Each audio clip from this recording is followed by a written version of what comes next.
Welcome to our channel Taste My Food. அஸ்ஸலாமு அலைக்கும். Hello friends, எல்லோரும் எப்படி இருக்கீங்க? நல்லா இருக்கீங்களா? இன்றைக்கி நம்ம சேனலில் என்ன ரெசிபி பார்க்க போகிறோன்னா முட்டை மசாலா. என்ன இந்த முட்டை கொஞ்சம் சின்னதாக இருக்கே சொல்லிட்டு நீங்கள் பார்க்கலாம். இது வேறு எந்த முட்டையும் இல்லை, காடை முட்டை தான். காடை முட்டையை வச்சு சூப்பரான ஒரு தொக்கு எப்படி செய்யதான் இன்றைக்கி நம்ம வீடியோவில் பார்க்க போகிறோம். காடை முட்டை சொல்லிட்டு நீங்கள் சாதாரணமாக நினைக்க வேணாம். நார்மலாக இருக்கிற முட்டையை விட கொஞ்சம் அதிகமாகவே சத்து இதில் அடங்கியிருக்கு. நார்மலாக முட்டையில் வந்து ப்ரோட்டீன் வந்து அதிகமாக இருக்கும். அதை விட 13% அதிகமாக ப்ரோட்டீன் வந்து இந்த காடை முட்டையில் இருக்குது. இதில் iron, vitamin A, vitamin B, calcium, fibre சொல்லிட்டு எக்கச்சக்கமாக சத்து நார்மல் முட்டையை விட அதிகமாகவே இருக்குது. நார்மல் முட்டையில் இருக்கிற விட்டமின் B1 அளவு 80% அதிகமாகவே இந்த காடை முட்டையில் இருக்குது. இதில் வந்து குட் கொலஸ்ட்ரால் இருக்கிறதால நம்ம ஹார்ட்டுக்கு ரொம்ப நல்லது. அதோடு இல்லாமல் நம்ம கண் பார்வைக்கும் ரொம்ப நல்லது. அனிமியா பேஷண்ட், அதாவது ரத்த சோகை இருக்கிறவங்க இதை வந்து ரெகுலராக எடுத்துகிட்டு வரும்போது நார்மலாகவே உடம்புல ரத்தத்தோட அளவு வந்து அதிகரிக்கும். இதில் வந்து நோய் எதிர்ப்பு சக்தி கொஞ்சம் அதிகமாகவே இருக்குது. அதனால் அடிக்கடி கோல்டு காஃப்லாம் வரும் பார்த்திங்களா, அவங்க வந்து இதை அடிக்கடி எடுத்துகிட்டு வரும்போது நல்ல ஒரு ரிசல்ட் கிடைக்கும். அல்சருக்கு வந்து ரொம்ப நல்லது இது. இந்த அளவுக்கு சத்து இந்த காடை முட்டையில் இருக்குது. இது பார்க்கறதுக்கு இப்படி தான் இருக்கும். இப்போ வந்து இது ஈஸியாக அவைலபிளாக மார்க்கெட்டில் கிடைக்குது. ஸோ இதுக்கு மேலே இதை சாதாரணமாக நினைக்க வேணாம். அடிக்கடி உங்கள் டயட்டில் இதை சேர்த்துக்குங்க.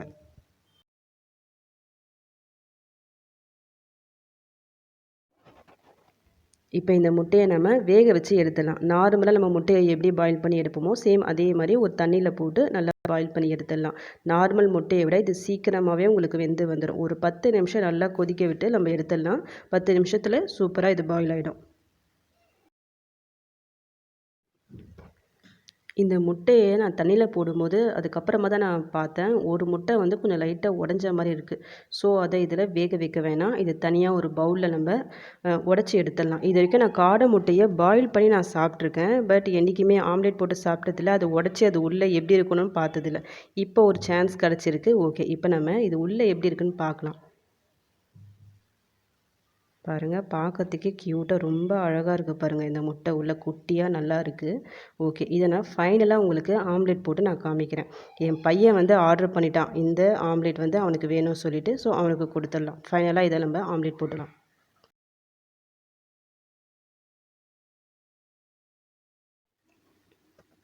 ஒரு 10 நிமிஷமாக இது நல்லா பாயில் ஆகிட்டுருக்கு. இப்போ நம்ம ஸ்டவ் ஆஃப் பண்ணிடலாம். இதில் இருக்க இந்த சுடு தண்ணி எல்லாத்தையும் ட்ரெயின் பண்ணிவிட்டு நார்மல் வாட்ரு ஃபில் பண்ணி எடுத்துகிட்டு வந்துடலாம்.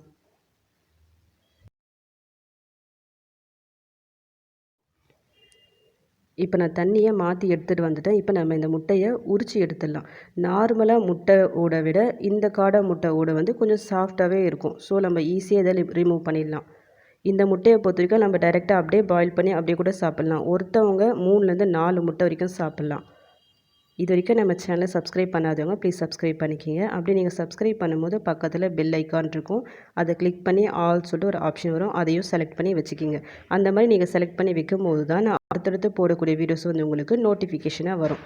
இந்த வீடியோ உங்களுக்கு பிடிச்சிருந்தா லைக் பட்டனை ப்ரெஸ் பண்ண மறந்துடாதீங்க.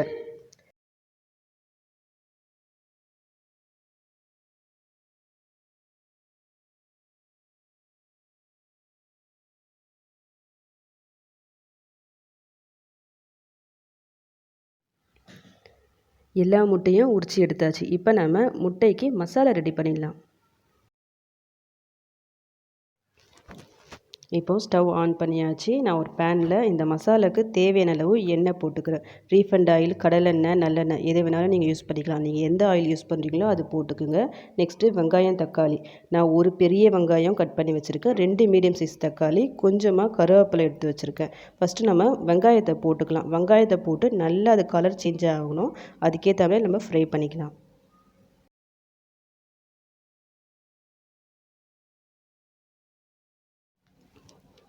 இப்போ வெங்காயத்தோட கலர் வந்து நல்லா சேஞ்ச் ஆகி நல்லா ஃப்ரை ஆகி வந்துடுச்சு. இப்போ இந்த ஸ்டேஜில் இஞ்சி பூண்டு பேஸ்ட்டு நான் இந்த ஸ்பூனில் ஒரு ஸ்பூன் அளவுக்கு இஞ்சி பூண்டு பேஸ்ட்டு சேர்க்குறேன். ரொம்ப சேர்க்க வேணாம், கொஞ்சமாக சேர்த்தா போதும். இதையும் போட்டு வதக்கிக்கலாம். இந்த ஸ்டேஜில் மசாலாவை சேர்த்துக்கலாம். ஒரு 1/4 ஸ்பூன் அளவுக்கு மஞ்சள்தூள், 1 ஸ்பூன் அளவுக்கு தனி மிளகாத்தூள் நான் சேர்க்குறேன். இதை போட்டு ஒரு 2 நிமிஷம் வதக்கிக்கலாம். உங்கள் காரத்துக்கு ஏற்ற மாதிரி மிளகாத்தூளை எக்ஸ்ட்ரா இல்லைனா கம்மியாக ஆட் பண்ணிக்கோங்க. ஒரு 2 நிமிஷம் கழித்து கருவேப்பிலையை சேர்த்துக்கலாம். கருவேப்பிலை போட்டு ஜஸ்ட்டு ஒரு மிக்ஸ் கொடுத்துக்குங்க. மிக்ஸ் பண்ணிவிட்டு நம்ம கட் பண்ணி வச்சுருந்தோம்ல தக்காளி, அதையும் சேர்த்துக்கலாம். கூடவே நான் இதை வதங்கிறதுக்கு கொஞ்சமாக நான் சால்ட்டு சேர்க்குறேன்.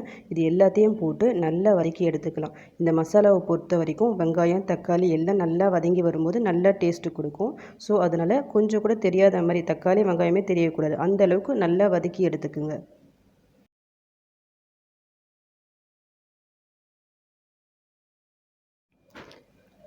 இப்போ நம்ம போட்ட தக்காளி நல்லா வதங்கி வந்தாச்சு. இப்போ இந்த ஸ்டேஜில் நான் ஒரு 3/4 ஸ்பூன் அளவுக்கு கரம் மசாலா சேர்க்குறேன். இது போட்டு ஜஸ்ட்டு ஒரு மிக்ஸ் பண்ணி விட்டுட்டு, நம்ம ஆல்ரெடி உரித்து வச்சுருந்தோம் பார்த்தீங்களா முட்டை, அது இதில் போட்டுட்டு நல்லா மிக்ஸ் பண்ணி விட்டுக்குங்க. முட்டையை சேர்த்துட்ட பிறகு ஃப்ளேமை பொறுத்த வரைக்கும் லோ ஃப்ளேமில் வச்சுக்கிங்க. சால்ட்டு கரெக்டாக இருக்கா பார்த்து செக் பண்ணிக்கிங்க. நல்லா ஒரு மிக்ஸ் பண்ணி விட்டுட்டு மூடி போட்டு ஒரு 5 நிமிஷம் லோ ஃப்ளேம்லேயே இருக்கட்டும். அதுக்கப்புறமா நம்ம ஓப்பன் பண்ணி பார்க்கலாம்.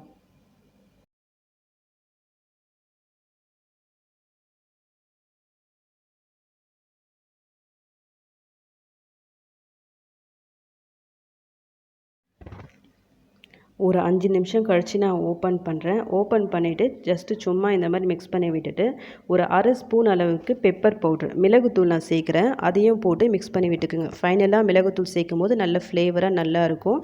ஜஸ்ட் ஒரு மிக்ஸ் பண்ணி விட்டுட்டு மறுபடியும் மூடி போட்டு ஒரு 5 நிமிஷம் நம்ம வெயிட் பண்ணலாம். அதுக்கப்புறமா ஓப்பன் பண்ணி பார்க்கலாம். ஒரு 5 நிமிஷம் கழித்து நான் ஓப்பன் பண்ணுறேன். பாருங்கள், அந்த முட்டை வந்து அந்த மசாலா கூட நல்லா கோட் ஆகி சூப்பராக ரெடி ஆகிடுச்சு.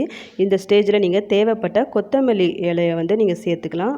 இப்போ ஜஸ்ட் ஒரு மிக்ஸ் பண்ணிவிட்டு இப்போ நம்ம ஸ்டவ் ஆஃப் பண்ணிக்கலாம். அவ்வளோதான். இப்போ நம்மளுக்கு காடை முட்டை மசாலா ரெடி ஆகிடுச்சு. இந்த தொக்கை பொறுத்த வரைக்கும் நீங்கள் சாம்பார் சாதம், தயிர் சாதம், புளி சாதம் சொல்லிட்டு எல்லா வெரைட்டி ரைஸ்க்கும் இது வச்சு சாப்பிட்லாம். சூப்பரான ஒரு கோம்போவாக இருக்கும்.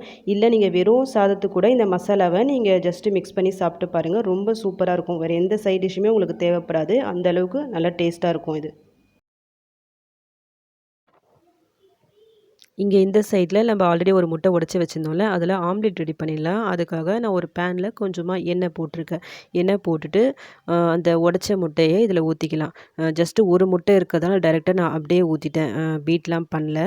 நீங்கள் ஒரு 2, 3 முட்டை சேர்த்து ஆம்லேட் போடுறா இருந்தால் நல்லா பீட் பண்ணி போட்டுக்குங்க. இதில் கொஞ்சமாக சால்ட்டும் பெப்பர் பவுடரும் போட்டுக்கலாம். போட்ட உடனே ரவுண்ட் ஷேப்பில் வரும்னு நான் பார்த்தேன். பட் ரவுண்ட் ஷேப் வராமல் கொஞ்சம் வேறு ஷேப்பில் வந்துச்சு. என்னை பொறுத்தவரைக்கும் இது பார்க்கும்போது ஒரு கோழியை பார்த்த மாதிரி இருக்குது. கோழி ஷேப்பில் வந்த மாதிரி இருக்குது. காடை முட்டையில் போட்ட ஆம்லேட்டு ஒரு கோழி ஷேப்பில் கிடச்சிருக்கு. உங்களுக்கு எந்த ஷேப்பில் இது தெரியுது சொல்லிட்டு எனக்கு கமெண்ட் பண்ணுங்கள். எப்படியோ காடை முட்டையில் ஆம்லேட்டும் போட்டாச்சு. இப்போ இதையும் சர்வ் பண்ண வேண்டியது தான்.